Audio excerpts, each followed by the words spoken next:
ও সুমাইয়া, তুমি নাকি মুসলমান হয়েছো, তুমি নাকি ইসলাম গ্রহণ করেছো, তোমার কত বড় স্পর্ধা, তুমি আমাদের দয়া ছাড়া চলতে পারো না, আর তুমি আমাদেরটা খাও, আমাদেরটা পড়ো, আর তুমি তোমার খোদার ইবাদত করো, মুহাম্মাদের খোদার ইবাদত করো, তুমি আমাদের বাপ দাদার ধর্ম ছেড়ে তুমি আমাদের সাথে বেঈমানি করেছো।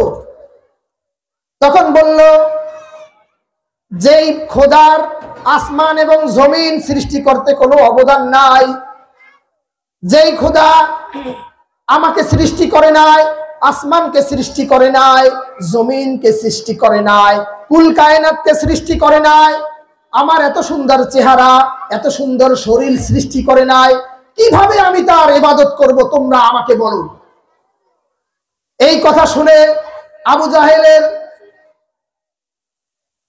কপাল কুঞ্চি করে ফেললো এবং চেহারা পরিবর্তন করে ফেললো, চোখের মধ্যে রক্তবর্ণ হয়ে গেল, বুঝাচ্ছে যে তার মাথায় আসমান ভেঙে পড়েছে।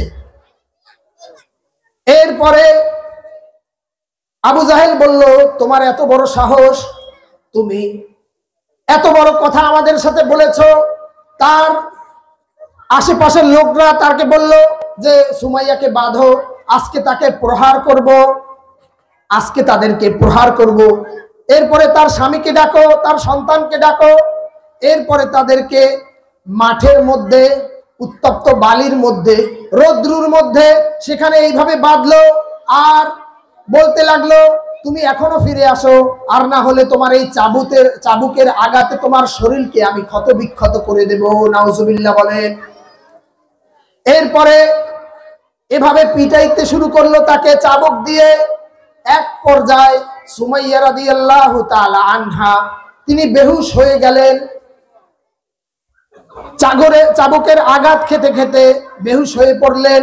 এরপরে তার সন্তানকে ধরলো, আম্মার রাদিয়াল্লাহু তাআলা আনহুকে ধরলো, বলল, আম্মার ফিরে আসো, আমাদের পূর্বের ধর্মে ফিরে আসো, বাপ দাদার ধর্মে ফিরে আসো, আর না হলে তোমাকে আমরা বাঁচতে দেব না।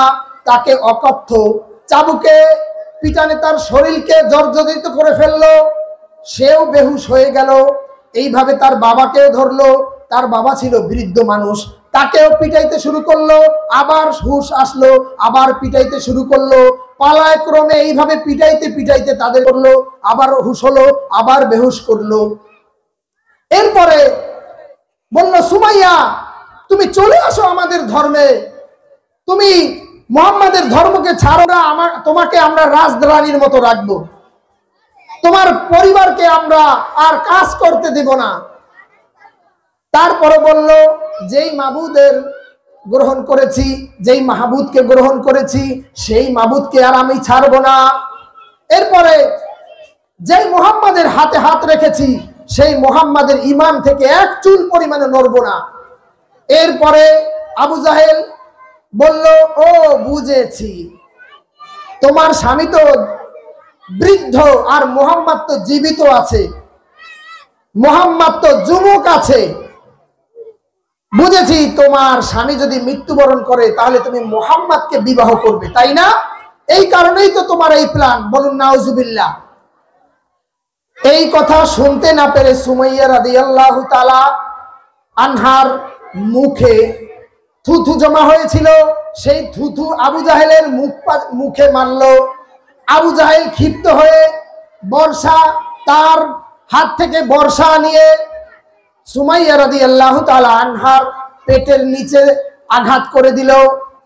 সুমাইয়া রাদিয়াল্লাহু তাআলা আনহা সেখানে ইন্তেকাল করলেন এবং সেখানেই তিনি ইন্তেকাল করলেন এবং পৃথিবীর মধ্যে একটা ইমানের স্মৃতিচারণ করলেন, ইতিহাস গড়ে গেলেন যে মুসলমান আল্লাহ তাআলাকে গ্রহণ করেছে